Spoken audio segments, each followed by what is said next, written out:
Hare Krishna, Krishna Krishna, Hare Hare, Hare Rama, Rama Rama, Hare Hare. ओम अज्ञानतिमिरन्धस्य ज्ञानाञ्जनशलाकया चक्षुरुन्मिलितं येन तस्मै श्रीगुरवे नमः। नमो विष्णुपदाय कृष्णपृष्ठाय भूतले श्रीमते भक्तिवेदांत स्वामीति नामिने। नमस्ते सारस्वते देवे गौरवाणी प्रचारिणे निर्विशेष शून्यवादी पाश्चात्य देशतारिणे। जय श्री कृष्ण चैतन्य प्रभो नित्यानंद श्री अद्वैत गदाधर शिवाचार्य गौर भक्त वृंद। हरे कृष्ण कृष्ण कृष्ण हरे हरे, हरे राम राम राम हरे हरे। आज हमारी संध्याकालीन बैठक में आप सभी का स्वागत है। इस सभा का आज का मुख्य विषय है भूलोक से गोलोक। अभी तक के लिए हम इस बात पर व्याख्या कर रहे थे कि कैसे हमें भगवान के धाम जाना है, मुक्ति है, वैकुंठ है। इस प्रकार की बात करते हुए हम अभी तक डिस्कशन में लगे हुए थे। अब हम इस मुख्यतः विषय के ऊपर पूरी डिटेल में मैं आपको आज बताऊंगा। तो आज के प्रेजेंटेशन का जैसा कि हमने टाइटल डिसाइड किया है वो है भूलोक, अर्थात हमारी धरा से हमें जाना है गोलोक।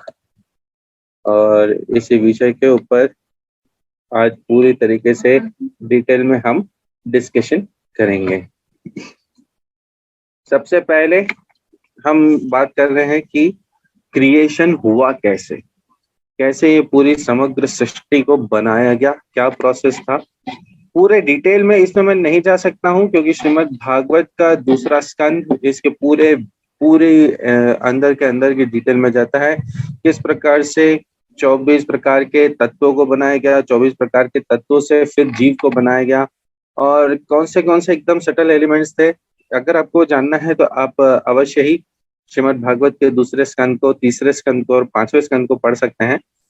मैं आपको संक्षिप्त में बताऊंगा कि किस प्रकार से पूरा क्रिएशन हुआ। ये जो मैं बताने जा रहा हूँ, अगर आपको इतना भी पता चलता है तो भी पर्याप्त है। सबसे पहले परम पुरुष श्री भगवान कृष्ण हमेशा से एग्जिस्ट करते रहे हैं, करते आए हैं। भगवान कृष्ण की प्रेयर्स हम सब जानते हैं। ईश्वर परमः कृष्ण सच्चिदानंद विग्रह अनादिर आदिर गोविंद सर्व कारण कारणम। ब्रह्म संहिता की इस प्रेयर्स है जो ब्रह्मा जी ने भगवान के प्रति करी थी, और व्यास देव जी ने हमें इसे लिखित स्वरूप में प्रकट किया है।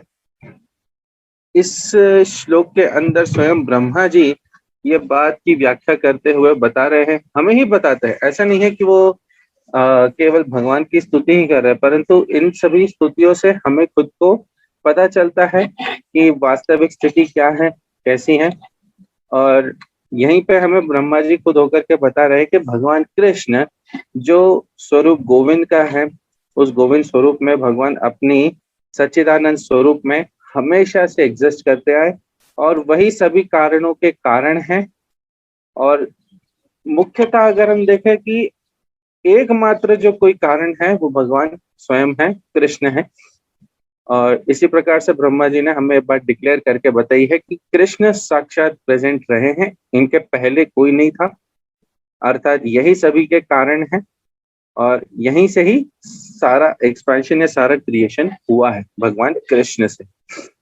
भगवान कृष्ण ने स्वयं को, अच्छा इसमें एक प्रश्न उठ के आता है कि भगवान कृष्ण हमेशा से एग्जिस्ट तो करता है, परंतु ये दिखते कैसे हैं? भगवान कृष्ण स्वयं दिखने में कैसे हैं? इस श्लोक को भी ब्रह्मा जी स्वयं बताते हैं। वेणुम क्वनंतम अरविंद दलायताक्षम। वेणुम अर्थात वेणु, अरविंद, अरविंद का अर्थ होता है लोटस अर्थात कमल, और दलाय अक्षम अर्थात आंखों के बारे में कहा जा रहा है। बहावताम समसिताम बुधपूर्ण सुंदरांगम कंदर्प कोटि कामनीय विशेष शोभम गोविंदमादि पुरुषम तमहम भजाम।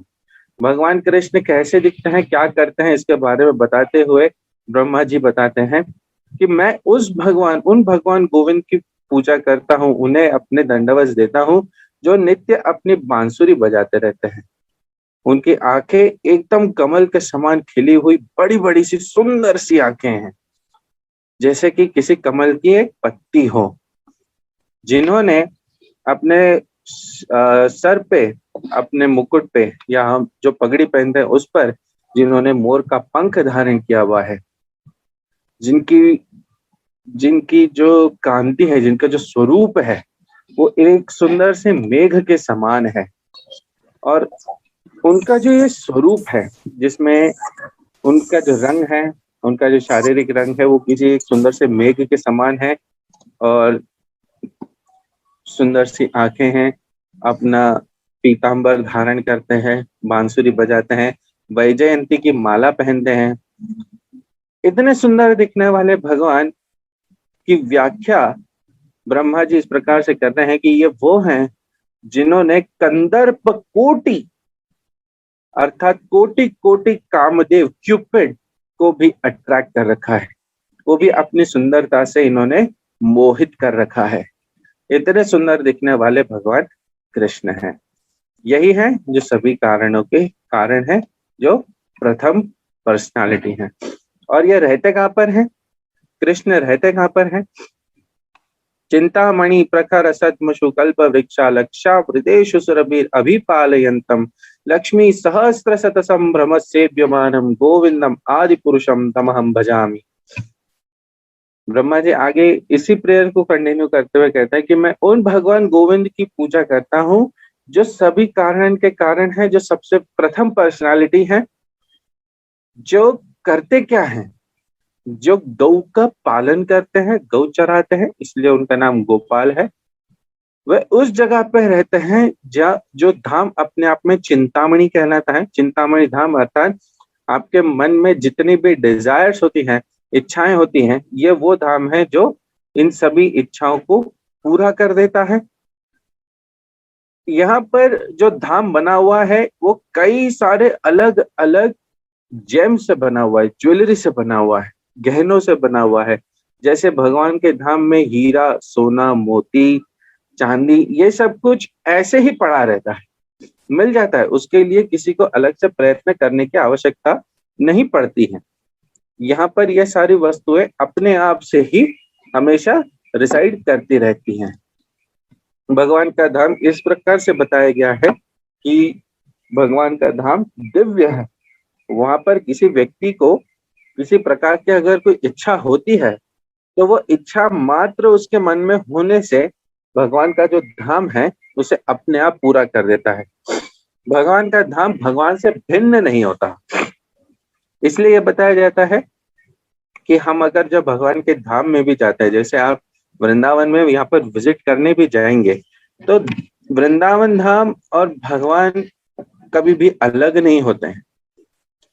ना ही भगवान का जो दिव्य चिंतामणि धाम है, जो स्पिरिचुअल वर्ल्ड में, आध्यात्मिक जगत में है, वो और जो इस धरा के ऊपर, भूतल के ऊपर जो वृंदावन धाम है, उनमें भेद नहीं है, वो दोनों सेम है। इसलिए वहां पे जाकर के कभी भी इस प्रकार की इच्छाएं नहीं करनी चाहिए जो आपके भौतिक सृष्टि में, आपके भौतिक अंडरस्टैंडिंग में बढ़ने में आपको हेल्प करती हो। वहां पे जाकर के हमेशा भगवान से भक्ति मांगनी चाहिए, भगवान से भक्ति के लिए ही प्रार्थनाएं करनी चाहिए। इसलिए बहुत आवश्यकता है कि जब हम भगवान के धाम में कभी भी दर्शन हेतु से जाते हैं, तो हमेशा भक्तों के साथ में जाए। अन्यथा वहां पे जाकर के भी हम यही विचार करेंगे और यही रिक्वेस्ट करेंगे भगवान से, जैसे रोज प्रेयर्स में करते हैं, दुख मिटे तन का, धन संपत्ति आवे, जय जगदीश हरे, इसी प्रकार के हम गाते रहेंगे। परंतु हमें ऐसा नहीं करना है। हमें वहां पे जाकर के भगवान से रिक्वेस्ट करनी है कि भगवान, हमारे हृदय के अंदर जितनी गंदगी भरी रहती है उसे आप हटाइए और हमें आपकी शुद्ध भक्ति प्रदान कीजिए। तो भगवान का धाम इस प्रकार से रहता है। अब भगवान अपने धाम में खुद विराजमान है और अपने बारे में हमें ये प्रकार का इंफॉर्मेशन दे रहे हैं। भगवान जब अपने धाम में नित्य काल से रह रहे थे, उन्होंने स्वयं का विस्तार किया। सर्वप्रथम विस्तार बलराम के स्वरूप में। भगवान कृष्ण मान लीजिए वृंदावन में अकेले हैं और वहां पर आनंद में हैं। भगवान का एक नाम आत्माराम भी है। भगवान का नाम आत्माराम इसलिए है क्योंकि भगवान को किसी दूसरे व्यक्ति की आवश्यकता नहीं है कि वो उन्हें सुख प्रदान करे। भगवान स्वयं से ही, अपने आप से ही चिन्मयी है और आनंदमयी है।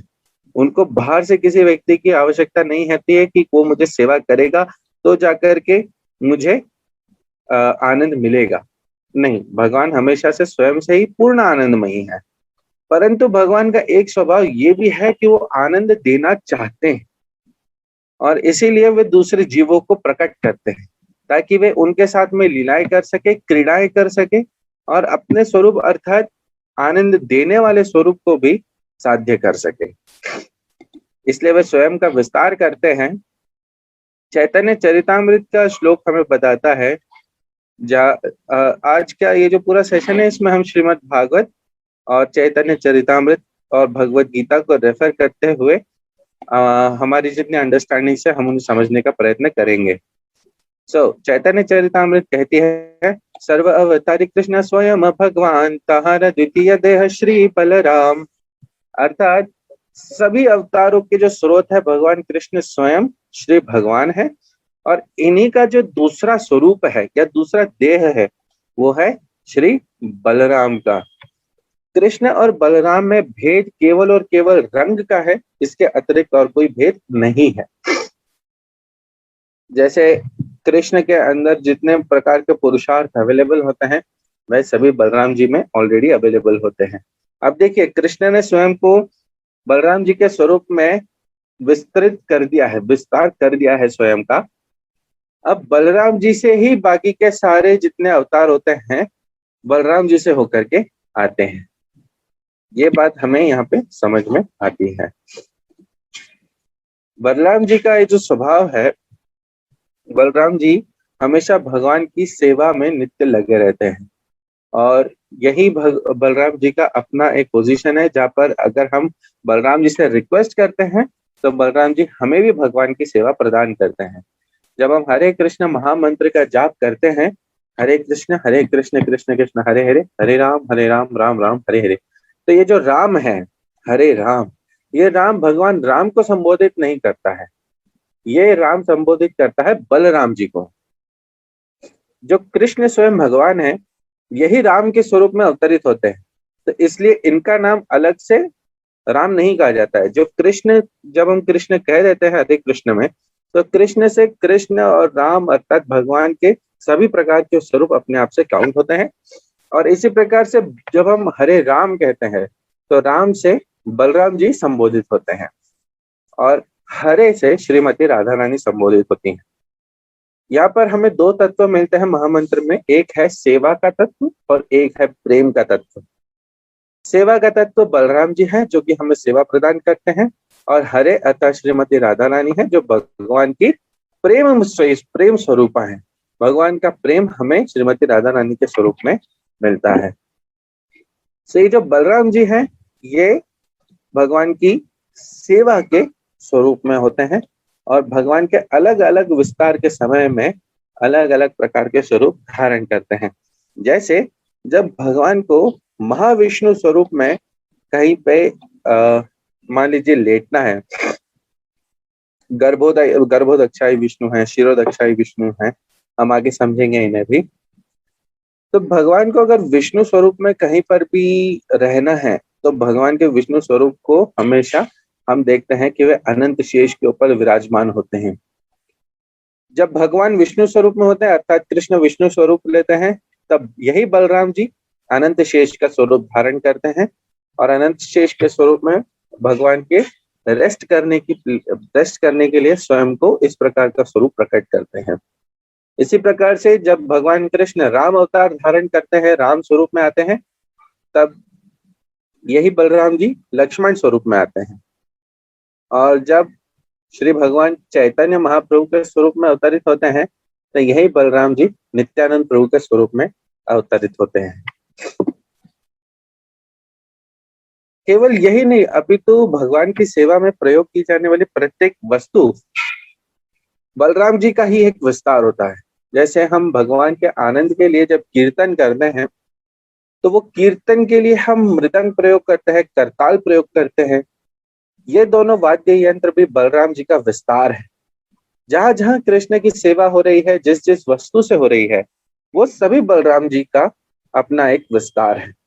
जैसे हम भगवान की सेवा में धूप बत्ती प्रयोग करते हैं, तो वह सभी वस्तुएं जिससे हम पूजा कर पाते हैं, वह बलराम जी के कारण से होती हैं, बलराम जी के विस्तार से हमारे सामने प्रकट होती हैं। इसी प्रकार से आगे हम भगवान की सेवा में अलग अलग प्रकार की वस्तुएं, अर्थात मान लीजिए ऑल्टर बनाते हैं, अपने घर पे विग्रह बनाते हैं, तो विग्रह भी बलराम जी का ही एक एक्सपेंशन होता है। जब हम भगवान के धाम को विजिट करते हैं, भगवान को जब इस धरा पर आना होता है अपनी लीलाएं करने के लिए, तब बलराम जी ही स्वयं वृंदावन धाम के स्वरूप में अवतरित होते हैं, अयोध्या धाम के स्वरूप में अवतरित होते हैं, मायापुर धाम के स्वरूप में अवतरित होते हैं।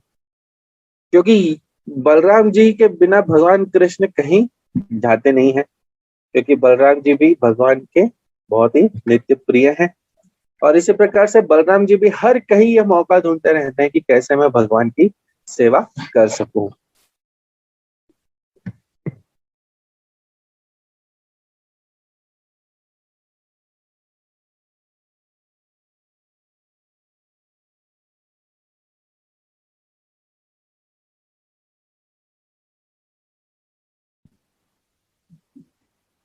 तो ये बात बहुत अत्यधिक हमें ध्यान रखनी चाहिए कि भगवान की सेवा के लिए हम अगर किसी वस्तु को प्रयोग करते हैं, तो उस वस्तु को भी बहुत बहुत बहुत ध्यान से हमें संभाल के रखना चाहिए। जैसे मृदंग है, तो मृदंग के ऊपर हमेशा कोई एक वस्त्र लपेटा हुआ होता है, धोती के स्वरूप में, क्योंकि वो बलराम जी का एक विस्तार है। इसी प्रकार से धाम, जब हम भगवान के धाम जाते हैं, तो मान लीजिए आप गाड़ी से होते हुए भगवान के धाम पहुंचे हैं, तो गाड़ी से उतरते से ही सबसे पहले आपको भगवान के उस धाम को प्रणाम करना चाहिए, क्योंकि ये धाम की ही महिमा है, जिससे कि हमें भगवान के दर्शन करने का मौका मिलता है, भगवान की लीला स्तरियों के ऊपर जाने का मौका मिलता है, और भगवान की भक्ति में बने रहने का मौका मिलता है। इसलिए ये धाम भी अपने आप में बहुत ही महत्व के होते हैं, और धाम को भी प्रणाम करना चाहिए, और धाम के प्रति भी अपराध नहीं करने चाहिए। जैसे हम धाम चले गए, हमने चिप्स का पैकेट खरीदा, उसे फाड़ा, खाया चिप्स और फेंक दिया, तो आप धाम के ऊपर जब इस प्रकार का कचरा फेंक देते हैं, तब वास्तविकता में आप भगवान के इस विस्तार श्री बलराम जी का अपमान कर रहे होते हैं। भगवान को ये बात स्वीकृत नहीं होती है। और उसी प्रकार से बलराम जी को ये बात स्वीकृत नहीं होती है कि जो भगवान की लीला लीला क्रीड़ा की स्थली है, उस पर हम किसी प्रकार का कचरा फैला रहे हों। बलराम जी को भी ये बात स्वीकृत नहीं होती है, और इसी प्रकार से ये धाम के प्रति अपराध में काउंट हो जाता है। इसलिए हमेशा ये ध्यान रखें कि जब भी आप भगवान के धाम जाएं, जब भी आप वृंदावन, अयोध्या आदि प्रकार के धाम विजिट करें, तब उस समय के लिए धाम के प्रति भी अपराध ना हो, और इसी प्रकार से धाम वासियों के प्रति भी अपराध नहीं होने चाहिए। तो भगवान के अलग अलग प्रकार के स्वरूप हैं, जो अलग अलग लेवल ऑफ रियलाइजेशन के ऊपर आते हैं, जिसमें से जो सबसे टॉप मोस्ट रियलाइजेशन है, वो है भगवान के गोलोक धाम का दर्शन, जहाँ पर भगवान वृंदावन बिहारी बन के विराजते हैं और स्वयं श्री कृष्ण स्वरूप में रहते हैं। इसलिए वृंदावन बिहारी श्री कृष्ण गोलोक धाम में रहते हैं। गोलोक धाम में सभी प्रकार के रस होते हैं, जैसे ऐश्वर्य भी कभी कभी आता है, माधुर्य भी आता है, वात्सल्य भी आता है, साख्य भी आता है। ऐश्वर्य भाव के अंदर भगवान की जो भगवत्ता है, उसके प्रति भक्तों की रुचि देखी जाती है। परंतु ऐश्वर्य इस धाम में ज्यादा महत्व नहीं रखता है। जैसे भगवान ने जब यशोदा माई को पूरे ब्रह्मांड का दर्शन अपने मुख में करा दिया, तो भगवान ने एक प्रकार से अपना ऐश्वर्य का दर्शन करवाया कि मैं कितना पावरफुल हूं, ये भी आप देख सकते हैं।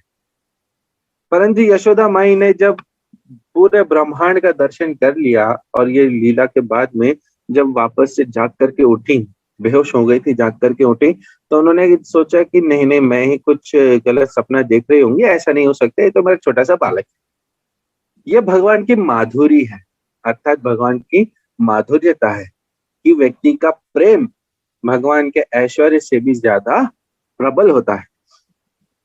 इसी प्रकार से भगवान के जितने मित्रगण हैं, गोपगण हैं, जब भगवान ने कालिया का मर्दन कर दिया, जब भगवान ने गोवर्धन उठा दिया, अलग अलग अलग प्रकार के लीलाएं करके भगवान ने अपना ऐश्वर्य प्रकट तो किया, परंतु गोलोक धाम में जितने निवासी लोग हैं वे भगवान से प्रेम इतना अधिक करते हैं, इतना अधिक करते हैं कि भगवान के ऐश्वर्य के ऊपर भी इनका प्रेम प्रबल होता है।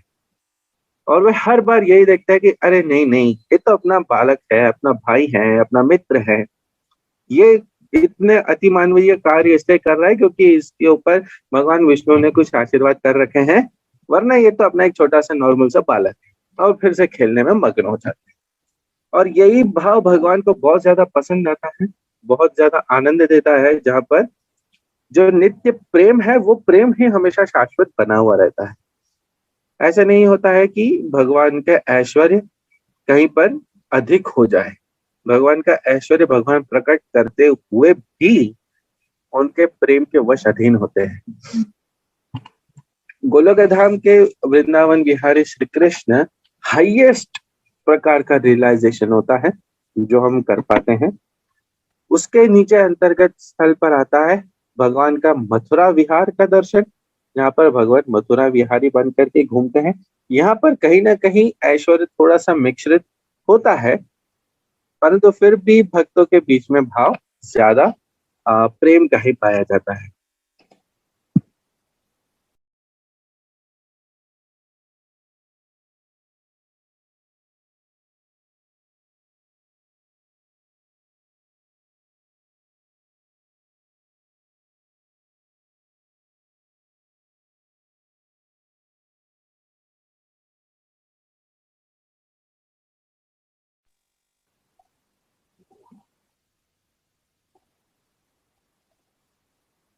मथुरा विहारी भगवान कृष्ण के बाद में जो भगवान का स्वरूप सबसे सुंदर रियलाइजेशन का आता है वो है भगवान का द्वारिका धाम का, जिसमें भगवान द्वारकाधीश बन करके विराजमान होते हैं। भगवान द्वारिकाधीश बन करके जहाँ विराजमान होते हैं वहां पर कहीं ना कहीं भगवान का ऐश्वर्य प्रबल होने लगता है। भगवान के प्रेम से भी अधिक भगवान का ऐश्वर्य वहां पर देखने को मिलता है, जहाँ पर भगवान बड़े बड़े महलों में रहते हैं और बड़े बड़े कार्य करते हैं, अपने शस्त्रों और अस्त्रों का प्रयोग करके एक राजा के समान वहां पर रहते हैं। और इस प्रकार से भगवान अपनी पूरी भगवत्ता को प्रकट करते हुए वहां पर अपने ऐश्वर्य को भक्तों के सामने रखते हैं, और भक्त भी भगवान के प्रेम और ऐश्वर्य मिश्रित स्वभाव में भगवान के साथ में विराजमान होते हैं। द्वारिका धाम द्वारकाधीश भगवान कृष्ण के बाद में जो रियलाइजेशन का लेवल आता है वो है श्री अयोध्या धाम, जहाँ पर अयोध्यापति बन के भगवान श्री राम विराजते हैं। भगवान श्री राम जहाँ पर विराजते हैं वहां पर भी कहीं प्रेम है और कहीं ऐश्वर्य है। अब मैं आपको बताता हूँ इनके बीच में भेद कैसे आता है। भगवान कृष्ण जहाँ गोलोक धाम में विराजते हैं वहां पर भगवान के जितने नित्य संगी होते हैं, वहां पर भगवान के मन में विचार आता है कि मैं कुछ इस प्रकार से, चलिए मैं इसके आगे का एक रियलाइजेशन बताता हूँ और फिर हम इसको रिवर्स तौर पर समझने का प्रयत्न करेंगे। भगवान का जो धाम है अयोध्या धाम है, जहाँ पर भगवान श्री राम विराजते हैं, और इसी प्रकार का कंप्लीट एक रियलाइजेशन रहता है जहाँ पर भगवान के साथ में मित्रता भी होती है और भगवान एक राजा स्वरूप में रहते हैं, इसलिए भगवान का ऐश्वर्य भी रहता है। देखिए, अयोध्या में मित्रता भी रहती है और प्रेम भी रहता है। द्वारका में प्रेम भी रहता है, मित्रता भी रहती है, वात्सल्य भी रहता है, सब प्रकार के भाव रहते हैं। द्वारका के ऊपर हमने देखा मथुरा है और मथुरा के ऊपर है वृंदावन। अब वृंदावन में भगवान का ऐश्वर्य है ही नहीं, भगवान के साथ में केवल और केवल प्रेम है और कोई दूसरा भाव नहीं होता है। सो ये हम देखते हैं कि एक स्पिरिचुअल वर्ल्ड किस प्रकार से है, जहाँ पर हमने टॉप मोस्ट पर देखा भगवान गोलोक धाम में विराजते हैं, जहाँ पर उनके नित्य संगी उनके साथ में रहते हैं। गोलोक धाम के बाद में आता है मथुरा का धाम, मथुरा के धाम के बाद में द्वारिका का धाम, द्वारिका के बाद में अयोध्या का धाम, अयोध्या के धाम के बाद में आता है और नीचे के रियलाइजेशन आते हैं, और ये जितना पार्ट कहलाता है ये कहलाता है माधुर्य धाम। ये मैं आपको इसलिए बता रहा हूँ कि ये लोक है। जैसे पूरे सृष्टि को दो भागों में डिवाइड किया जाता है, एक है भौतिक लोक, भौतिक जगत, एक है आध्यात्मिक जगत। भौतिक जगत के अंदर पृथ्वी लोक है, स्वर्ग लोक है, पाताल लोक है। इसी प्रकार से जो आध्यात्मिक जगत है उसमें गोलोक है, वहां पर मथुरा है, द्वारिका है, अयोध्या है, इस प्रकार के लोक है। और वहां पर विराजने वाले भगवान के अलग अलग स्वरूप हैं। और हमारी अनुभूति या हमारे भगवान के साथ में जैसा रिलेशनशिप डेवलप होता है उस रियलाइजेशन के अकॉर्डिंग वहां पर हम भगवान की वर्शिप कर पाते हैं। जैसे अगर किसी व्यक्ति को भगवान को मित्र भी बनाना है, ऐश्वर्यवान भी पूजा करनी है, तो वो भगवान को अयोध्या स्वरूप में वर्शिप करते हैं। माधुर्य धाम का अर्थ ये होता है कि वहां पर भगवान का प्रेम रहेगा ही। प्रेम का कितना परसेंट रियलाइजेशन है, इस हिसाब से भगवान स्वयं को अयोध्या, द्वारिका और मथुरा में स्वयं को विराजित करते हैं। इसी प्रकार से जब व्यक्ति के अंदर भाव पूर्णतः प्रेम का अधिक बढ़ता है, जितना जितना प्रेम बढ़ते जाता है उतना उतना व्यक्ति ऊपर के लेवल पर उठते हुए भगवान के साथ में रियलाइजेशन करता है और भगवान के साथ में अपना संबंध बनाता है। जब व्यक्ति में पूर्ण प्रेम अर्थात केवल और केवल प्रेम बनता है, तब वह व्यक्ति भगवान के गोलोक स्वरूप के साथ में अपना संबंध बना पाता है, जहाँ पर भगवान अपनी बांसुरी धारण करते हैं और अलग अलग प्रकार की लीलाएं करते हैं अपने पार्षदों के साथ में। यह है पूरा माधुर्य धाम। माधुर्य के अपने आप में अर्थ ये है कि वहां पर कोई माधुरी रहती है। माधुर्य अर्थात प्रेम।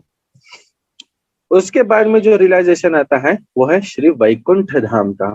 वैकुंठ धाम में भगवान वैकुंठपति श्री नारायण स्वरूप में विराजते हैं, और यहाँ पर जो व्यक्ति का रियलाइजेशन होता है वो पूर्ण ऐश्वर्य का होता है, इसलिए इस धाम को ऐश्वर्य धाम भी कहा जाता है। वैकुंठ धाम में प्रेम, भगवान के प्रति प्रेम भी उनकी दासता के रूप में होता है, अर्थात दास्य भाव प्रमुख होता है। और इसी प्रकार से भगवान के साथ में जो संबंध क्रिएट होता है वो ऐश्वर्य का बनता है, जहाँ पर मुख्यतः व्यक्ति भगवान को हमेशा प्रणाम करते रहता है, उनकी सेवा करते रहता है, भगवान के आदेशों को स्वीकार करता रहता है। गोलोक में ऐसा नहीं होता है, जरूरी नहीं है कि व्यक्ति भगवान को प्रणाम करता रहे और उनके आदेश स्वीकार करता रहे। गोलोक के अंदर भगवान के जितने मित्रगण हैं वे उन्हें आदेश भी देते हैं, चलो कृष्ण मेरे पैर दबाओ, चलो कृष्ण आप मुझे अपने पीठ पर घुमाओ। ये भगवान के अलग अलग रियलाइजेशन के लेवल हैं। कुछ आचार्यगण इस प्रकार से भी हमें समझाते हैं कि भगवान जब अपने वैकुंठ धाम में विराजे थे तब उन्हें जितने भक्त थे उनकी पूर्ण तरह से सेवा करते थे, परंतु दास्य भाव में रह करके करते थे। कि दास्य भाव में रहते हुए भगवान से प्रेम भी करते थे। शुद्ध प्रेम नहीं था, कहीं ना कहीं भगवान की माधुरी वहां पर कुछ मिसिंग थी। शुद्ध प्रेम ये नहीं, वहां पर भगवान के ऐश्वर्य का कोई ऐश्वर्य एग्जिस्ट नहीं करता है। इसलिए भगवान ने विचार किया कि मेरे पास में कुछ मित्र होने चाहिए जो जिनसे कि मैं एक बहुत ही प्रेम पूर्वक संबंध बना सकूं। इसलिए भगवान ने राम स्वरूप धारण किया, जहाँ पर भगवान ने अपने अलग अलग मित्र बनाए, जैसे गुहा, विभीषण, बाली महाराज, अलग अलग मित्र बनाए। परंतु इन सभी मित्रों के अंदर भी कहीं ना कहीं ऐश्वर्य का भाव था, जहाँ पर भगवान राम को गले तो मिलते थे, प्रेम से बैठ करके बातें भी करते थे, एकदम आनंद से भी रहते थे, परंतु फिर भी कहीं ना कहीं ये तो था कि अयोध्यापति नाथ हमारी सेवा स्वीकार करो। भगवान ने सोचा कि इससे भी अत्यधिक मुझे मित्रता चाहिए। भगवान ने फिर द्वारिका का अपना स्वरूप प्रकट किया, जहाँ पर वे अर्जुन के साथ में थे, जहाँ पे अर्जुन के रथ भी चलाया करते थे। रथ चलाने की भी सेवा भगवान अपने भक्त की करते थे। राम स्वरूप में भगवान ने अपने भक्त की सेवा नहीं करी, परंतु कृष्ण स्वरूप में आकर के उन्होंने अपने भक्त की भी सेवा करना स्वीकृत किया। वहां पर भी कहीं ना कहीं से कुछ ना कुछ ऐश्वर्य मिश्रित था, क्योंकि अर्जुन कभी भी उनको इस प्रकार से डांटता नहीं था या अर्जुन उनको मारता नहीं था। कहीं ना कहीं वो ऐश्वर्य फिर भी वहां पर विराजमान था, परंतु भगवान को फिर ये भी डिजायर थी कि मुझे कोई ना कोई इस प्रकार से भी डील करे जहां मेरी पिटाई लगाई जाए, प्रेम पूर्वक पिटाई लगाई जाए। इसलिए उन्होंने अपना वृंदावन स्वरूप रखा। वृंदावन स्वरूप में यशोदा माई उनकी खूब पिटाई लगाते हैं, उनके जो मित्रगण हैं, सखागण हैं, उनकी खूब पिटाई लगाते हैं। और ऐसा नहीं है कि कोई दुश्मनी की वजह से करते हैं, नहीं, वह केवल और केवल प्रेम स्वरूप में करते हैं। अगर भगवान के साथ में झगड़े करना है तो वैकुंठपति अपने आप से अपने धाम में बैठे बैठे किसी को भी समाप्त कर सकते हैं, परंतु भगवान केवल और केवल लीलाएं और उनका आस्वादन करने के लिए इस प्रकार के अपने स्वरूप प्रकट करते हैं।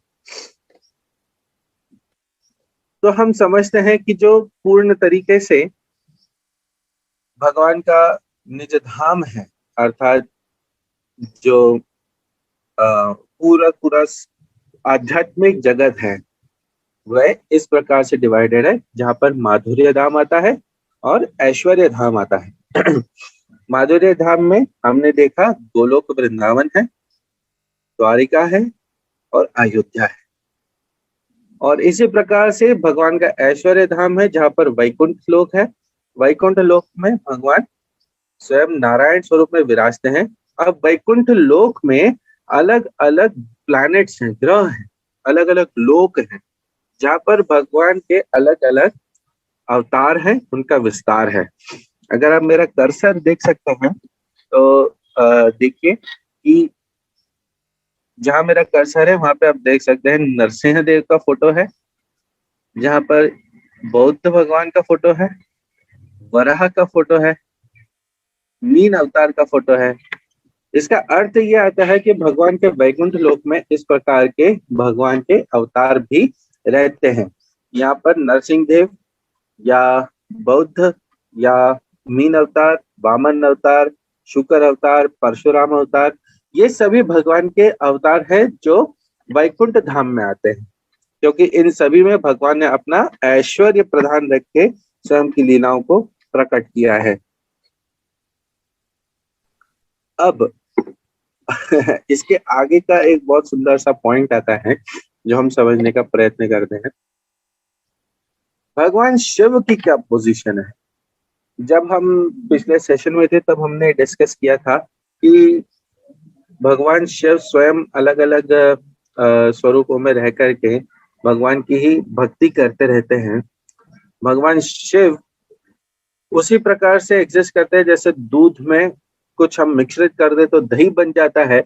उसी प्रकार से भगवान कृष्ण जब किसी एक प्रकार का भगवान कृष्ण के एक स्वरूप का एक दूसरा जो हम रूप देखते हैं वो भगवान शिव का होता है।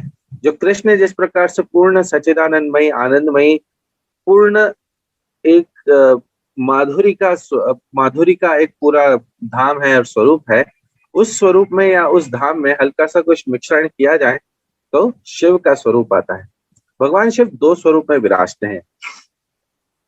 एक है आध्यात्मिक जगत जहाँ पर वह सदाशिव बन के रहते हैं, और एक है भौतिक जगत जहाँ पर वे महाशिव बन के रहते हैं। भेद यह है कि सदाशिव नित्य कैलाश में रहते हैं जो आध्यात्मिक जगत में है, और महाशिव जो इस भौतिक जगत में रहते हैं वह इस जगत को अंत करने के लिए, प्रलय प्रकट करने के लिए स्वरूप धारण करते हैं। वह भी ये सारा काम भगवान की इच्छा से ही होता है। जो व्यक्ति भगवान शिव की भी पूजा करता है परंतु एक भगवान के भक्त के स्वरूप में, वो व्यक्ति आध्यात्मिक जगत को पूरी तरीके से समझ पाता है और आध्यात्मिक जगत में जा सकता है। आध्यात्मिक जगत में जाने का अर्थ यह है कि वहां से जन्म मृत्यु समाप्त होता है, वहां से सभी प्रकार के कर्म बंधन समाप्त होते हैं और उसे दोबारा से भौतिक जगत में आने की आवश्यकता नहीं पड़ती। यहाँ पर हमने समझा कि पूरा आध्यात्मिक जगत कैसा है। Top most realisation Golok Vrindavan, उसके नीचे अयोध्या, उसके नीचे भगवान का वैकुंठ का जगत, उसके नीचे नित्य कैलाश जहाँ पर भगवान शिव विराजते हैं। ब्रह्मा जी प्रेयर्स करते हैं। ब्रह्म संहिता की प्रेयर्स में हम ये पढ़ते हैं, यस्य प्रभा प्रभवतो जगदंध कोटि कोटिषु अशेष वसुधादि विभूति भिन्नम तद ब्रह्म निष्कलम अनंत अशेष भूतम गोविंदमादि पुरुषम तमहम भजामि। इसमें इस श्लोक में मुख्यतः ये बात बताया जाता है कि भगवान कृष्ण ही ब्रह्म स्वरूप में स्वयं का विस्तार करते हैं। और भगवत गीता में 14वें अध्याय के 27वें श्लोक में भगवान स्वयं कहते हैं कि जो निर्विशेष, जो बिना स्वरूप का ब्रह्म है, जो अविनाशी है, जो अनंत है, उस ब्रह्म का भी सोर्स, उस ब्रह्म का जो कारण है वो मैं हूं। यह ब्रह्म भी मुझे से प्रकट होता है। और ब्रह्मा जी भी इसी प्रकार से प्रेयर करते हैं कि मैं उन भगवान गोविंद की पूजा करता हूं जिनकी शरीर की जो कांति है वही कांति ब्रह्म स्वरूप में विराजमान होती है। शास्त्र ये बताता है कि भगवान के नखों से निकलने वाली जो ज्योति है वो ब्रह्म ज्योति कहलाती या ब्रह्म स्वरूप में विस्तार होती है। जो लोग भगवान का स्वरूप स्वीकार नहीं करते हैं और कोशिश करते हैं कि बैठ करके किसी लाइट के ऊपर हम फोकस करें, वो व्यक्ति एक्चुअली भगवान के ही ब्रह्म की वर्शिप करते हैं या भगवान के ब्रह्म को पाने की कोशिश करते हैं। वहां वर्शिप तो होती नहीं, क्योंकि स्वरूप ही नहीं है तो फिर पूजा करेंगे किसकी, सेवा करेंगे किसकी। इसलिए व्यक्ति जब ब्रह्म को भी पाने की चेष्टा करता है तो वास्तविकता में वो भगवान के ही एक विस्तार को पाने की चेष्टा करता है, परंतु भगवान को फिर भी वो जान नहीं पाता। और चूंकि वो भगवान को जान नहीं पाता, भगवान की सेवा नहीं कर पाता, इसलिए ब्रह्म में रहते हुए भी उसके पतन होने का सुनिश्चित है। कहीं ना कहीं उसका पतन होगा तो वापस इस धरा पे आएगा और दोबारा से उसे पूर्णतः से अपने प्रयत्न करने होंगे। भगवान का जो ब्रह्म स्वरूप का विस्तार है वह हमें यहाँ पे पूरी तरीके से समझने में मिलता है, जहाँ पर टॉप मोस्ट माधुर्य धाम, उसके नीचे वैकुंठ धाम, उसके नीचे नित्य कैलाश और सबसे नीचे ब्रह्म ज्योति। ब्रह्म ज्योति के विस्तार में भगवान स्वयं का ही प्रकाश प्रकट करते हैं। यहाँ पे जाकर के पूरा आध्यात्मिक जगत पूर्ण होता है। यहीं से जो पूरा विश्व है, ऐसा कहा गया है शास्त्रों में कि 3/4 विश्व आध्यात्मिक जगत है और 1/4 विश्व पूरा भौतिक जगत है। यही बात हम यहाँ पर समझते हैं। और जो जो व्यक्ति ब्रह्म ज्योति के परे जा पाता है, जो कैलाश में या अयोध्या में या वैकुंठ में या गोलोक में पहुंच जाता है, वह व्यक्ति वापस इस धरा पर नहीं आता, उसका पतन नहीं होता है।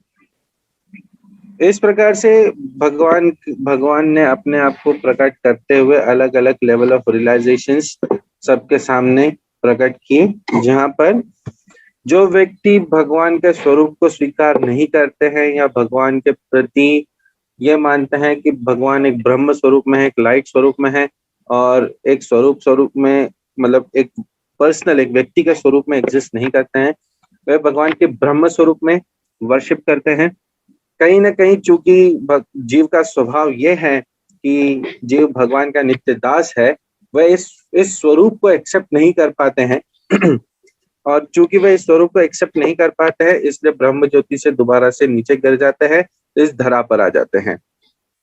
इस धरा पर आने की वजह से उन्हें दोबारा से उतनी पूरी प्रैक्टिसेस फिर से करनी पड़ती है जो उन्होंने पहले की हुई होती हैं और पूरा प्रोसेस दोबारा से जीरो से स्टार्ट करना पड़ता है।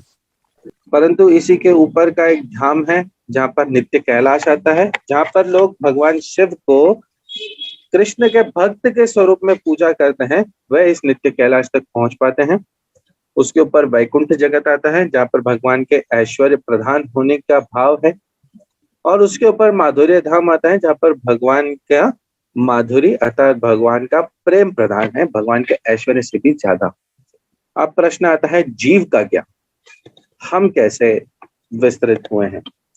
भगवत गीता के 3 अध्याय के 37वें श्लोक में हमने ये पढ़ा कि भगवान कृष्ण स्वयं को ही विस्तार करते हैं अलग अलग छोटे छोटे कणों में और ये जो छोटे छोटे कण हैं जब माया के प्रभाव में आते हैं, अर्थात भगवान की माया के प्रभाव में आते हैं, जब उनके मन में काम वासना जागती है, तब उस व्यक्ति को इस धरा पर आना पड़ता है। काम वासना किस प्रकार से जागती है कि वो भगवान से ईर्ष्या करने लगता है। भगवान से किस प्रकार की ईर्ष्या होती है? जब जीव बनता है या जब जीव का विस्तार कर होता है, जब भगवान स्वयं को जीव स्वरूप में विस्तार करते हैं, तब जीव होता है अणु मात्र, अणु अर्थात एटॉमिक, और भगवान है विभु। विभु अर्थात विभु अर्थात एक बहुत बहुत ही विशाल काय स्वरूप में। तब वह व्यक्ति भगवान की लीलाओं को देखता है, जहाँ पर भगवान के धाम का दर्शन होता है। भगवान के धाम के दर्शन को देख करके वह भगवान से ईर्ष्या करता है कि भगवान के ही बार बार सब लोग सेवा क्यों कर रहे हैं, सब लोग आनंद क्यों दे रहे हैं। इस प्रकार से माया में पड़ता है, काम वासना जागती है कि मैं भी कंट्रोलर बनूं, मेरी भी कोई पूजा करे, मुझसे भी कोई प्रश्न करे, पूछे। और तब वह व्यक्ति इस भौतिक जगत में पड़ता है और फंस जाता है। वहां जब जीव का विस्तार करता, जब भगवान स्वयं का विस्तार करके जीव प्रकट करते हैं, तब वहां पर उस जीव के पास में भगवान इंडिपेंडेंस देते हैं, एक स्वतंत्रता देते हैं कि या तो तुम मुझे चुन लो या फिर अपनी स्वतंत्रता को इस प्रकार से प्रयोग करो जहां पर तुम स्वयं को मध्य में रखना चाहो, स्वयं को कंट्रोलर बनाना चाहो। जब जीव अपनी स्वतंत्रता भगवान के अधीन कर देता है, तब वह आध्यात्मिक जगत में प्रवेश करता है। जब जीव अपनी स्वतंत्रता को बनाए रखने के लिए अपने आप को कंट्रोलर बताता है, तब वह भौतिक जगत में प्रवेश करता है। तो हमने देखा कि जीव का क्रिएशन अर्थात जीव भगवान के एक छोटे छोटे विस्तार स्वरूप में बनाए जाते हैं और इस प्रकार से वह एग्जिस्ट करता है। भगवान की 3 प्रकार की एनर्जीज होती हैं, अर्थात 3 प्रकार की शक्तियां होती हैं। ये 3 शक्तियां कौन सी हैं? एक है इंटरनल एनर्जी अर्थात अंतरंगा शक्ति, एक है एक्सटर्नल एनर्जी अर्थात बहिरंगा शक्ति। मार्जिनल एनर्जी अर्थात इन दोनों के बीच में एक एनर्जी, एक शक्ति है जिसे तटस्थ शक्ति कहा जाता है। जो भगवान की अंतरंगा शक्ति है उसका नाम है योग माया, जो पूरे पूरे आध्यात्मिक जगत पर विस्तृत होती है। योग माया भगवान के भक्तों को हमेशा भगवान के प्रेम स्वभाव में लगा के भगवान की सेवा में लगा के रखती है। हमें चाहिए कि हम योग माया की शरण ग्रहण करें। योग माया का जो स्वरूप है वो है सुभद्रा देवी के रूप में, जो कृष्ण बलराम की बहन स्वरूप में विराजती है। जो भगवान की बहिरंगा शक्ति है उनका स्वरूप है दुर्गा के स्वरूप में, जो माया स्वरूप में विराजती है, जिन्हें महामाया भी कहा जाता है। और हमें चाहिए कि हम इस महामाया को पार कर सकें। चूंकि यह भगवान की बहिरंगा शक्ति है अर्थात भगवान की ही शक्ति है, इसलिए महामाया से अकेले हमारे वश में नहीं है, हमारे पास इतनी शक्ति नहीं है कि हम महामाया से लड़ सकें। इसलिए हमें चाहिए कि हम भगवान की शरण ग्रहण करें, जिससे कि हम इस माया को पार लगा सकें। भगवान शक्तिमान है और माया उनकी शक्ति है। हमें शक्तिमान की शरण लेनी है जिससे शक्ति को हम पार लगा सकें। मार्जिनल एनर्जी अर्थात तटस्थ शक्ति या तो चाहती है तो योग माया की ओर जा सकती है या फिर महामाया में पड़ सकती है। तटस्थ शक्ति को जीव ही कहा जाता है और ये जीव के अधिकार में होता है कि वो किसकी शरण लेना चाहे। जब जीव भगवान की शरण लेता है तब वह योग माया के अधीन में आता है और योग माया उन्हें भगवान की प्रेममयी भक्ति और सेवा में लगा करके उन्हें अपने आध्यात्मिक जगत में ले जा पाती है। और यदि जीव ये डिसाइड करता है कि नहीं, मुझे अपने कंट्रोल में बन के रहना है, तब वह माया में फंसता है और माया में फंसने की वजह से उस भौतिक धरातल पर आता है, भौतिक जीवन को जीता है। और जब उसको कई कई वर्षों तक, कई कई जन्मों तक इस प्रकार के दुख झेलने पड़ते हैं, तब जीव को अंततः ये समझ में आता है कि नहीं, ये जीवन वास्तविक जीवन नहीं है। वास्तविक जीवन है जहाँ पर भगवान की भक्ति हो रही हो और भगवान की सेवा हो रही हो। इसीलिए तटस्थ शक्ति जीव को कहा जाता है। जीव अर्थात हमें, भगवान की हम तटस्थ शक्ति हैं क्योंकि हम तट पर हैं। कौन से तट पर हैं हम ये आगे समझेंगे। हम तट पर हैं, इस तट से हम देखते हैं भगवान के धाम को भी और भौतिक जगत को भी। और भौतिक जगत को अगर, जो कि हमने पहले प्रेम किया है भौतिक जगत से और भगवान से ईर्ष्या करी है, इसलिए हम भौतिक जगत में हैं। परंतु जो लोग भगवान से प्रेम करते हुए ये डिसाइड करते हैं कि नहीं हम भगवान की शरण ग्रहण करेंगे, वह सभी लोग आध्यात्मिक जगत में जाते हैं और वहां पर नित्य बने रहते हैं, उनका कभी पतन नहीं होता। परंतु जो व्यक्ति भौतिक जगत में रहते हैं वह नित्य काल से बंधे हुए हैं, फंसे हुए हैं। धीरे धीरे जब वह भक्ति करते हैं तब वह धीरे धीरे करके अपना प्रयास प्रगति करते हुए भगवान के आध्यात्मिक जगत में प्रवेश कर पाते हैं। जैसा हमने देखा पहले भगवान कृष्ण ने स्वयं को बलराम स्वरूप में स्वयं का विस्तार किया। ये बलराम जी अपना और आगे विस्तार करते हैं। इस प्रकार से विस्तार करते हैं। बलराम जी का विस्तार होता है चतुर्व्यूह या चतुरंगी विस्तार कहा जाता है इसे, जिसमें वे वासुदेव, अनिरुद्ध, प्रद्युम्न और संकर्षण स्वरूप में स्वयं का विस्तार करते हैं। भगवान के अलग अलग लीलाओं में ये पर्सनालिटीज प्रकट होते हैं। जैसे राम अवतार में वासुदेव राम स्वरूप में अवतार हुए, अनिरुद्ध प्रद्युम्न लक्ष्मण, अनिरुद्ध प्रद्युम्न संकर्षण, लक्ष्मण भरत और शत्रुघ्न स्वरूप में विस्तृत होते हैं। संकर्षण अपना विस्तार करते हैं और उनके विस्तार से नारायण प्रकट होते हैं।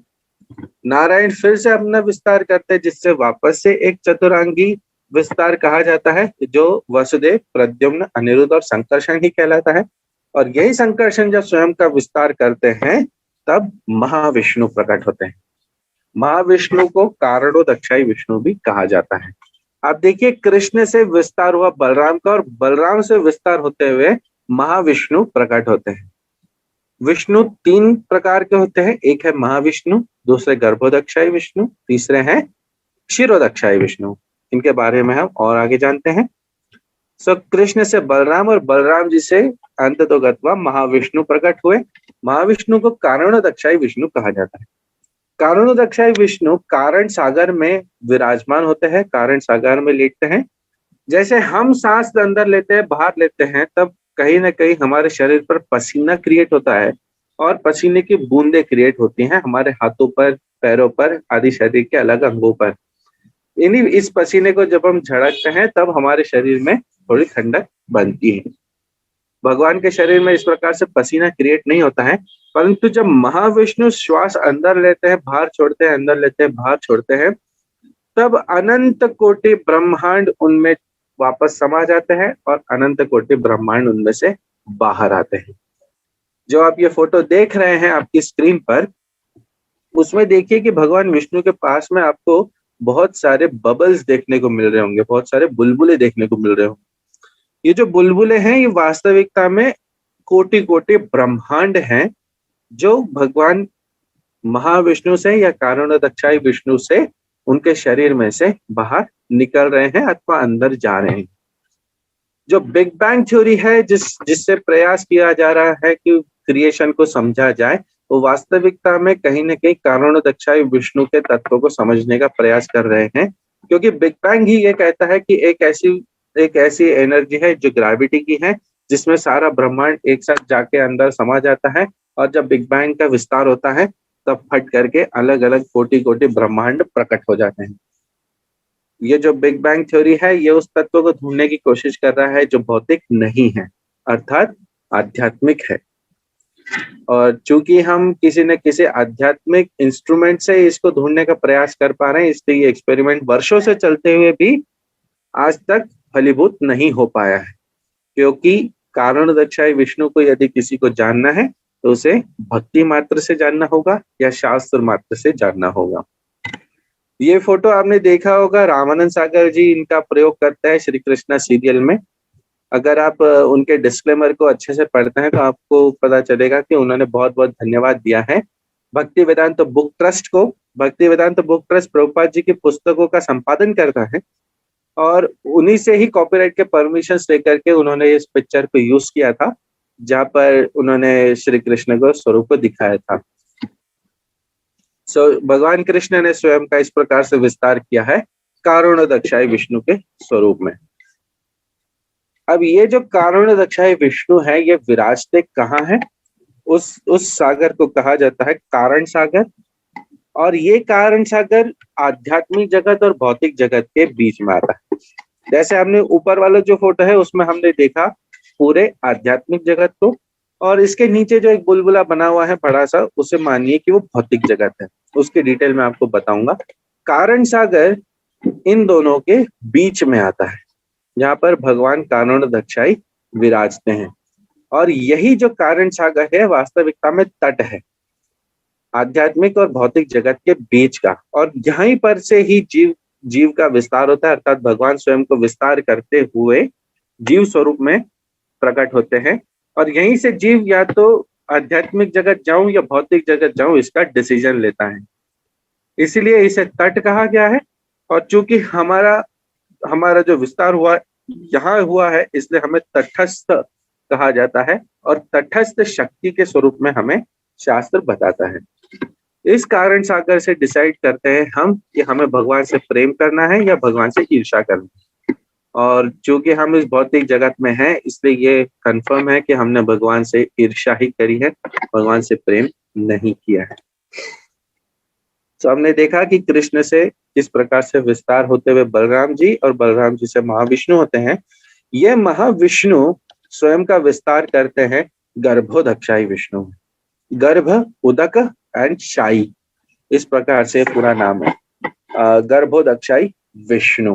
गर्भोदक्षाय विष्णु गर्भोदक सागर में रहते हैं, और इन्हीं के नाभि कमल से ब्रह्मा जी प्रकट होते हैं, या ब्रह्मा जी को जन्म दिया जाता है।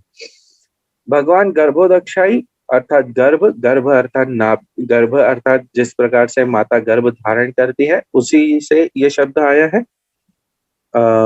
गर्भोदक्षाय से गर्भ होकर के शब्द आया है। और भगवान गर्भोदक्षाय के नाभि से कमल जागृत होता है, कमल प्रकट होता है, और इस कमल से ब्रह्मा जी, इस कमल के ऊपर ब्रह्मा जी प्रकट होते हैं, जो भगवान ही स्वयं ब्रह्मा जी के स्वरूप में खुद का विस्तार करते हैं, जैसे वे छोटे छोटे अणु मात्र में हमारे स्वरूप में विस्तार करते हैं। इस नाभि कमल से जो कमल की डंडी होती है वह इतनी लंबी होती है, इतनी ऊपर तक जाती है कि इन कमल के डंडी के ऊपर ही समस्त ब्रह्मांड टिका हुआ होता है। और ब्रह्मा जी का जब निर्माण हुआ था, जब भगवान ने ब्रह्मा जी का निर्माण किया, तब उस कमल पे बैठ के ब्रह्मा जी ढूंढ रहे थे कि मैं कहाँ जाऊं, मुझे किसने बनाया है, कैसे बनाया है। तब उन्होंने सोचा था कि इसी कमल की डंडी से होते हुए मैं नीचे जाकर के इसका स्रोत ढूंढता हूँ कि कोई तो मिलेगा या कुछ तो मिलेगा। परंतु चूंकि भगवान को केवल भक्ति मात्र से ही खोजा जा सकता है, इसलिए ब्रह्मा जी ने खूब वर्षों तक, अनंत काल तक नीचे उतर के ढूंढने का प्रयत्न किया, परंतु उन्हें स्रोत नहीं मिला। उनके कान में तब आवाज आई कि आप तप कीजिए, और तप करने के बाद में ब्रह्मा जी को भगवान के वैकुंठ धाम का दर्शन हुआ, और वहां से ब्रह्मा जी को वास्तविकता में भगवान कौन है, कैसे हैं, इसका दर्शन भी प्राप्त हुआ, इसका ज्ञान भगवान ने उनके हृदय में स्फुरित किया। सबसे नीचे हम यहाँ पर समझते हैं कि देखिए सबसे टॉप पर जो आपको लोटस दिख रहा है, इस पर ब्रह्मा जी बैठते हैं, जो सत्यलोक में काउंट होता है। उसके नीचे अलग अलग योजन के डिस्टेंस पर अलग अलग लोक आते हैं, जो इस भौतिक जगत में ही काउंट होते हैं। बीच में जो आपको सबसे सुंदर सी एक डिस्क दिख रही है, वो भूलोक की काउंट की जाती है, जहाँ पर वास्तविकता में हमारा ग्रह है। और हमारे ग्रह से नीचे जाते हुए और नीचे के स्तर के प्लैनेट्स आते हैं। अब ऊपर हमारे धरती से ऊपर के जितने प्लैनेट्स होते हैं, आपको अगर मेरा कर्सर दिख रहा है तो ये भूलोक है, जहाँ पर हमारा ग्रह है, हमारा वास है। इसके ऊपर के जितने ग्रह होते हैं या लोक होते हैं, इन सबको स्वर्ग लोक में काउंट किया जाता है, हायर प्लैनेट्स में। और इसके नीचे के जितने लोक हैं, इन्हें पाताल लोक में काउंट किया जाता है। एक मोटे मोटे स्वरूप में इस प्रकार से माना गया है, परंतु ये 14 प्लैनेट्स अलग होते हैं। भूरलोक कहा जाता है या भूलोक कहा जाता है हमारी पृथ्वी को, जहाँ पर हम विराजते हैं, जहाँ पर हम रहते हैं। और यहाँ से भक्ति करते हुए भगवान के धाम को जाना बहुत आसान है। ऐसा नहीं है कि अगर आप ऊपर के प्लैनेट्स पर चले जाते हैं, ऊपर के ग्रहों पर चले जाते हैं तो वहां से भगवान का धाम नजदीक पड़ता है, नहीं, ऐसा नहीं है। अगर आपको किसी बिल्डिंग से मान लीजिए बाहर निकलना है, आप या तो बेसमेंट में हो सकते हैं या टॉप फ्लोर पे हो सकते हैं। तो टॉप फ्लोर से बिल्डिंग से बाहर निकलने का सबसे आसान तरीका है कि आप ऊपर से नीचे आए और गेट से बाहर जाए, या बेसमेंट से अगर आपको जाना है तो बेसमेंट से आप ऊपर आए और बाहर जाए। तो ये जो गेट है ये वास्तविकता में भूलोक है, यहीं से ही भगवान को पाया जा सकता है। आप चाहे तो यहाँ से स्वर्गलोक जा सकते हैं, आप चाहे तो यहाँ से पाताल लोक जा सकते हैं। स्वर्गलोक भी जाएंगे तो भी मृत्यु आएगी, पाताल लोक भी जाएंगे तो भी मृत्यु आएगी। भूलोक की मृत्यु की बात नहीं कर रहा हूँ, स्वर्ग जाने के बाद भी मृत्यु आएगी, क्योंकि वहां के भी जितने रहवासी हैं उनको भी किसी न किसी समय को मृत्यु का सामना करना पड़ता है। भूलोक के नीचे के जितने प्लैनेट्स हैं उसमें से अतल, वितल, सुतल, तलातल, महातल, रसातल, पाताल आता है। अतल में बल नाम के राक्षस रहते हैं। वितल में भगवान शिव के जितने विस्तार है जैसे वीरभद्र आदि इस प्रकार के पर्सनालिटीज रहते हैं। सुतल में बलि महाराज स्वयं रहते हैं, जहाँ पर वामन देव भी विराजे हैं। तलातल में ब्रह्मा जी के जितने एक्सपेंशन होते हैं वो रहते हैं। महातल में माया नाम का जो राक्षस है, दानव है, वो रहता है। रसातल में और दानव और दैत्यगण रहते हैं।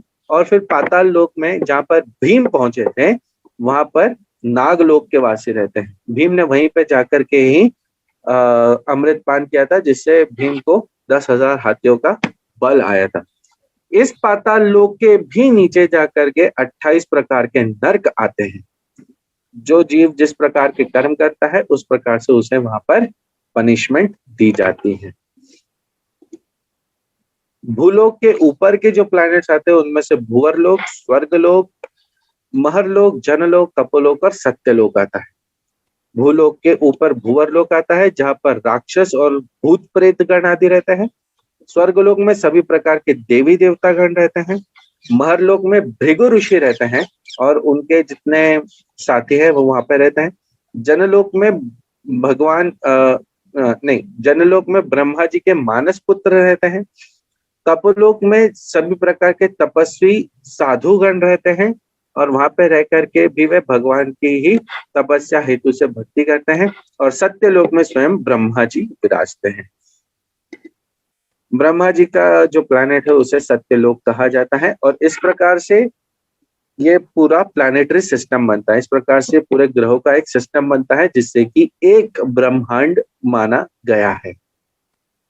हम देख सकते हैं कि बीच में आता है मृत्युलोक, जिसे धरती भी कहा जाता है। धरा के जितने प्लैनेट्स हैं, इसी के ऊपर सभी प्रकार के स्वर्गलोक के वासी होते हैं, जो 7 प्लैनेट्स ऊपर के काउंट किए जाते हैं, और नीचे के 7 प्रकार के प्लैनेट्स हैं जो पाताल में काउंट किए जाते हैं।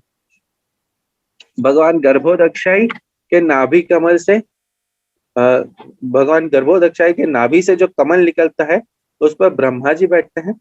और इस बीच में जो पूरी डंडी है, जहां पर ये कमल का पूरा कमल की डंडी है, वहां पर बाकी की सभी प्रकार के ग्रह रहते हैं। और लेफ्ट में जो फोटो है उससे हमें समझ में आता है कि इससे पूरा एक ब्रह्मांड बनाया जाता है। एक ब्रह्मांड इसको काउंट किया जाता है। जो गर्भोदक्षाई विष्णु है वह स्वयं का आगे विस्तार करते हैं। अब देखिए क्या हुआ है, भगवान ने स्वयं का विस्तार किया गर्भोदक्षाई के रूप में। गर्भोदक्षाई ने ब्रह्मा जी को बना दिया है। ब्रह्मा जी ने इस पूरी पृथ्वी का निर्माण कर दिया, इस ब्रह्मांड का निर्माण कर दिया, सभी प्रकार के ग्रह नक्षत्र बना दिए हैं।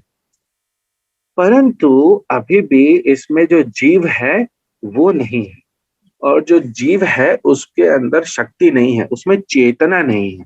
उसको कहीं ना कहीं चेतना भूत होना बहुत आवश्यक है, वरना ये सभी जितनी वस्तुएं अभी तक ब्रह्मा जी ने बनाई है ये सभी अचल वस्तुएं हैं, इनमें कोई चेतना नहीं है, सभी पाषाण के समान है, पत्थर के समान है।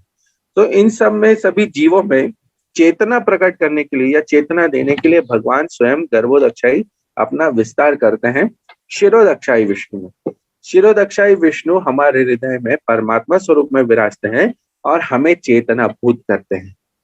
बिना शिरोदक्षाई विष्णु के बिना भगवान के इस विस्तार के हमारा चेतना भूत होना भी असंभव होता है। जब तक भगवान शिरोदक्षाई नहीं होते हैं तब तक के लिए मनुष्य भी चेतनामय नहीं हो पाता है। अगर आप फोटो को ध्यान से समझें तो आपको दिखेगा कि एक पशु में, पक्षी में, प्राणी में, वृक्ष में तक भगवान शिरोदक्षाई विराजते हैं। और केवल वही नहीं, परंतु छोटे छोटे कण अर्थात एटम्स में भी भगवान शिरोदक्षाई स्वयं विराजते हैं। तो यहाँ से हमने एक बात समझी कि गर्भोदक्षाई विष्णु स्वयं के नाभि कमल से ब्रह्मा जी को जन्म देते हैं, और ब्रह्मा जी के निर्माण में पृथ्वी, ऊपर के प्लैनेट्स, नीचे के प्लैनेट्स आते हैं। जितने ऊपर के प्लैनेट्स होते हैं, हायर प्लैनेट्स, जहां पर अलग अलग देवी देवतागण विराजते हैं, जैसे कि गणेश जी, माँ दुर्गा, शिव जी जो कैलाश पर रहते हैं, और इंद्रदेव जो स्वर्गलोक के अधिपति हैं। ये सभी जन ब्रह्मा जी के अधीन होते हैं और इस पूरे ब्रह्मांड में रहते हैं। इस पूरे ब्रह्मांड में एक प्लैनेट ध्रुव महाराज का भी है। ध्रुव महाराज का जो प्लैनेट है वो इस ब्रह्मांड का एक लोकल वैकुंठ माना जाता है। जैसे एक प्राइम मिनिस्टर होता है, प्राइम मिनिस्टर का अपना घर है जो दिल्ली में है, परंतु उसी प्रकार के प्राइम मिनिस्टर अगर यहाँ पर इंदौर में कहीं रहने के लिए आते हैं तो वो जिस जगह पर ठहरते हैं वो उनका लोकल निवास स्थान बन जाता है। इसी प्रकार से भगवान का अपना घर है वैकुंठ में, जो आध्यात्मिक जगत में है, परंतु इस भौतिक जगत में भी भगवान शिरोदक्षाई ध्रुव महाराज के ग्रह पर रहते हैं, और ध्रुव महाराज का ग्रह इस जगत के लिए वैकुंठ माना गया है। क्यों? क्योंकि जब पूरा प्रलय होता है, अब देखिए आपको ये जो अंडा दिख रहा है, जब ये पूरा प्रलय होता है तब ब्रह्मा जी, समस्त देवतागण और जितना भी पूरा ब्रह्मांड रहता है, ये सभी विनाश हो जाता है, इन सब का विनाश हो जाता है। इन सब में से केवल एक ग्रह है जिसका विनाश नहीं होता है, और वो है ध्रुव महाराज का ग्रह। क्यों? क्योंकि ये ग्रह आध्यात्मिक है, यहाँ पर भगवान स्वयं विराजे हैं, स्वयं के पर्सनल स्वरूप में। और इसी से हमें समझ में आता है कि हमारा डेस्टिनेशन क्या होना चाहिए। जैसे हमने देखा, आपको जैसे दिख रहा है ऑलरेडी कि पृथ्वी है, अलग अलग प्लैनेट्स हैं, इस प्रकार से एक ब्रह्मांड है, ऐसे अनेक ब्रह्मांड रहते हैं, अनेक ब्रह्मांड है जो कि हमारे गिनती से भी बाहर हैं। और हमें इस मनुष्य जीवन में ये बात जानने का मौका मिला है, जिससे कि हम ये समझ पाए कि हमारा गंतव्य यहाँ से पृथ्वी से सीधा होते हुए गोलोक धाम है, भगवान का निज धाम। यहाँ पर भगवद गीता के 8वें अध्याय के 5वें श्लोक से हमें बात समझ में मिलती है, जहाँ पर भगवान ये कहते हैं कि जीवन के अंत में जो केवल मेरा स्मरण करते हुए शरीर का त्याग करता है, वह तुरंत मेरे स्वभाव को प्राप्त होता है, इसमें रंच मात्र भी संदेह नहीं है। अर्थात जो व्यक्ति मरते हुए भगवान को याद कर लेता है, भगवान को स्मरण करता है, उनके नाम, गुण, रूप, लीला या किसी भी प्रकार से वो भगवान के निज धाम को चला जाता है। जो भगवान के निज धाम को चला जाता है वो लौट करके नहीं आता है। ऐसे में अगर कोई ये प्रश्न पूछे कि अगर मैं मरते समय ब्रह्म को याद कर लूं, ब्रह्म ज्योति को याद करूं, तो देखिए ब्रह्म ज्योति को आप याद नहीं कर पाएंगे। क्यों नहीं याद कर पाएंगे? क्योंकि ब्रह्म ज्योति का कोई स्वरूप ही नहीं है, न ब्रह्म ज्योति का कोई रूप है, न लीला है, न गुण है। सो उसे आप याद भी नहीं कर पाएंगे। आप याद भी करेंगे तो किसे याद करेंगे? ब्रह्म भी कहेंगे तो हो सकता है ब्रह्मलोक के प्लैनेट पे चले जाए और फिर फंस गए इसी धरातल के अंदर ही, इसी भूतल के अंदर ही। बहुत सुंदर सा यही होगा कि अगर हम भगवान के नाम, गुण, रूप, लीला को इसी मनुष्य देह के होते हुए समझे, जाने और इसी के प्रति स्वयं को अग्रसर करें।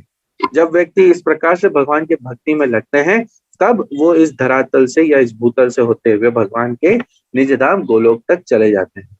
गोलोक भी जा सकते हैं या वैकुंठ भी जा सकते हैं, जैसा जिसका भाव है, जैसा जिस प्रकार से भगवान के साथ में रिलेशनशिप डेवलप कर सके।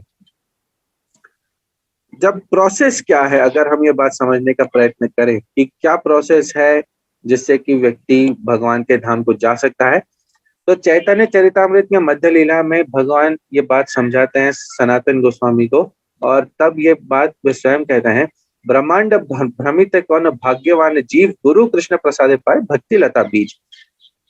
पूरे ब्रह्मांड में अलग अलग प्लैनेट्स पर 84 लाख योनियों में भटकते भटकते हुए कोई एक जीव ऐसा निकलता है जो बहुत बहुत बहुत ही रेयर होता है, कोई भाग्यवान होता है जीव, जिसको भगवान कृष्ण और गुरु के प्रसाद से भक्ति लता का बीज मिलता है। भक्ति को एक लता स्वरूप में माना गया है। क्यों? क्योंकि लता एक ऐसी वस्तु है या एक ऐसा पौधा है जो किसी न किसी सपोर्ट पर आधारित होता है। बिना सपोर्ट के लता अपने आप में खुद एग्जिस्ट नहीं कर पाती। सो लता को सपोर्ट किस चीज का चाहिए होता है? लता को सपोर्ट चाहिए भक्तों के संग का, एसोसिएशन का। जब हम लता का कोई बीज रोपते हैं तो साथ में एक हम डंडा भी लगा देते हैं, ताकि जब वो लता पनपे तब उस डंडे के आजू बाजू स्वयं को लपेटते हुए फिर वो खिल सके। इसी प्रकार से भक्ति को भी लता स्वरूप में माना गया है कि जब हम उसका बीज अपने हृदय में लगाते हैं, तब उसके आसपास जब हम भक्तों के संग का डंडा गाड़ते हैं तो उसके आजू बाजू लपेटते हुए भक्ति की लता स्वयं का विस्तार कर पाती है। इस श्लोक में ये बात बताई जाती है, out of many of millions of wandering living entities, one who is very fortunate gets an opportunity to associate with a bona fide spiritual master by the grace of Krishna. भगवान की दया से ही, भगवान की कृपा से ही एक वास्तविक, एक प्रामाणिक गुरु के संग में हम आते हैं, जो हमारे हृदय में भक्ति का ये लता का बीज बो देते हैं। और यहाँ पे आगे हमें समझ में आता है, ताबे आया तद उपारी गोलोक वृंदावन, कृष्ण चरण कल्प वृक्ष करे आरोहण। जब हम श्रवण और कीर्तन के स्वरूप में, अब देखिए हम इस पृथ्वी पर रह रहे हैं और हमारे हृदय में ये बीज बो दिया गया है, हमारे गुरु ने ये बीज बोया है। अब हम जब इसको श्रवण और कीर्तन स्वरूप में इसको हम जल आस्वादन कराते हैं, जल प्रदान करते हैं, तब ये भक्ति लता बढ़ने लगती है। और जब ये भक्ति लता धीरे धीरे करके बढ़ने लगती है, तब ये पहुंचती है भगवान के धाम, निज धाम गोलोक वृंदावन में, जहां पर ये लता हमेशा टिकी रहती है। वहां से इस लता का कभी भी पतन नहीं होता है, बीच में कहीं कटती नहीं है। कब तक ये जीवित रहेगी? जब तक हम इस नीचे धरा पर रहते हुए इसको श्रवण और कीर्तन जैसे जलों से बार बार सींचते रहेंगे। जब आप श्रवण और कीर्तन करना बंद कर देंगे और भक्तों के एसोसिएशन को, भक्तों के संग वाले खंबे को अगर आप हटा देंगे, तो ये भक्ति की जो लता है ये सूख जाएगी और गिर के वापस नीचे आ जाएगी। इससे बहुत आवश्यकता है कि हमेशा भक्तों के संग में रहें और श्रवण और कीर्तन हमेशा चलने रहे। श्रवण अर्थात भगवान के नाम, गुण, रूप, लीला आदि को सुनना, और कीर्तन अर्थात भगवान का नाम का जप करना, हरि नाम संकीर्तन करना और भगवान की स्तुति या भगवान की कीर्ति को फैलाना, इसे भी कीर्तन ही कहा गया है। तहार विस्तार हाना पहले प्रेम फल, यहाँ माली से नित्य श्रवण आदि जल। जो ये लता है जो भगवान के गोलोक के धाम तक पहुंच गई है, वहां पे पहुंचने के बाद में भी हमें बहुत आवश्यकता होती है कि हम श्रवण कीर्तन करते रहें और इसी प्रकार से इस लता को हमेशा से बना के रखें। इसमें कभी भी दूसरे डगालों को स्फुरित ना होने दें। दूसरे प्रकार के डगाले कर्म मिश्रित भक्ति या ज्ञान मिश्रित भक्ति या इस प्रकार की वस्तुएं होती है, जहां पर हम शुद्ध भक्ति ना करें। अब लताओं में अगर अलग अलग प्रकार के ब्रांचेस, टहनियां फूट पड़े, तब वो लता को बहुत कमजोर कर देती है। इसलिए हम हमेशा जब लताएं आती हैं उन्हें काट देते हैं। यही तो प्रेम परम फल परम पुरुषार्थ, 11 आके तार तृण तुल्य चारि पुरुषार्थ। हमारे मनुष्य जीवन के अंदर चाणक्य जी हमें 4 प्रकार के पुरुषार्थ बताते हैं। 4 प्रकार के पुरुषार्थ कौन से हैं? धर्म, अर्थ, काम और मोक्ष। सो धर्म, हमारा धर्म, अर्थ अर्थात हमारे लिए फाइनेंस, पैसा, जिससे कि हम अपने गृहस्थी या जीवन चलाते हैं। काम अर्थात हमारी इच्छाएं, हमारी डिजायर्स, और मोक्ष अर्थात मुक्ति। ये 4 प्रकार के पुरुषार्थ से भी जो पंचम पुरुषार्थ है, जो इन सभी चारों से भी श्रेष्ठ है, उसे कहा गया है भक्ति। और भक्ति कैसे मिलती है? जब इस प्रकार से हम अपनी लता को सींचने का प्रयत्न करते हैं, तब ये पंचम पुरुषार्थ जब मिल जाता है, तब ये 4 पुरुषार्थ अपने आप उस व्यक्ति को प्रकट होकर के मिल भी जाते हैं और व्यक्ति की इन सब चीजों से रुचि भी अपने आप से समाप्त हो जाती है। भगवान भगवत गीता में ये बताते हैं, भगवान 8वें अध्याय के 5वें श्लोक में, कि अंत काले च मामेव स्मरण मुक्त्वा कलेवरम यह प्रायति स मद्भावम याति नास्त्यत्र संशयः। कि जो व्यक्ति अपनी शरीर के छोड़ते समय में, मरते समय में जो मुझे याद कर लेता है, वह व्यक्ति मेरे निज धाम को प्राप्त होता है और मेरे साथ नित्य निवास करता है। अर्थात पूरे ब्रह्मांड का जब विनाश होता है, तब पूरे ब्रह्मांड में सब कुछ विनष्ट होकर के समाप्त हो जाता है, परंतु भगवान के धाम को कुछ नहीं होता है। तो जो व्यक्ति भगवान के धाम को, भगवान को याद करते हुए देह त्याग करता है, वो धाम अपने आप पहुंच जाता है और वहां पर नित्य रहता है, वहां से उसका पतन नहीं होता। और इसके लिए एक ये बहुत सुंदर सा श्लोक बताया गया है कि आपको क्या करना होता है। तो चैतन्य चरितामृत मध्य लीला 19वें अध्याय के 174वें श्लोक में बताया गया है कि भक्ति योगा, जैसे हमने अभी डिस्कस किया कि श्रवण और कीर्तन करते हुए जब भगवान की प्रेममय भक्ति में व्यक्ति लगता है, तब उसे इस धरा पर रहते हुए ही, लता उसकी भले ही वहां पहुंच चुकी है गोलोक वृंदावन में, अर्थात उसे पूर्ण प्रेम मिल चुका है, परंतु है अभी भी इस धरा पर ही, तब इस धरा पर पे ही उसे भक्ति की पूर्ण परिकाष्ठा मिलती है। तब उसका हृदय भगवान के प्रेम में गदगद होता है और वो भगवान के प्रेम में स्वयं नित्य रहते हुए, चाहे वो इस धरा पे हो चाहे भगवान के धाम में हो, भगवान से प्रेम करने लगता है और अपना एक संबंध विस्थापित करता है। ऐसा व्यक्ति जब देह त्यागता है, तब अपने आप से उसे, जैसे फोटो में हमें दिख रहा है, वैकुंठ धाम से उसे लेने के लिए विमान आता है और वह व्यक्ति देह त्यागने के बाद में भगवान के धाम में नित्य निवास करता है।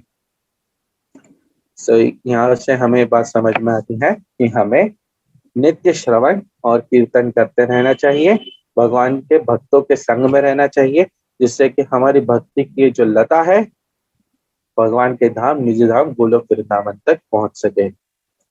आप सभी से मैं रिक्वेस्ट करता हूँ, जैसा कि प्रभुपाद जी हमेशा हमें कहते थे, chant Hare Krishna and be happy. आप सभी का बहुत बहुत धन्यवाद है, आपने अपना समय मुझे प्रदान किया। हरे कृष्णा।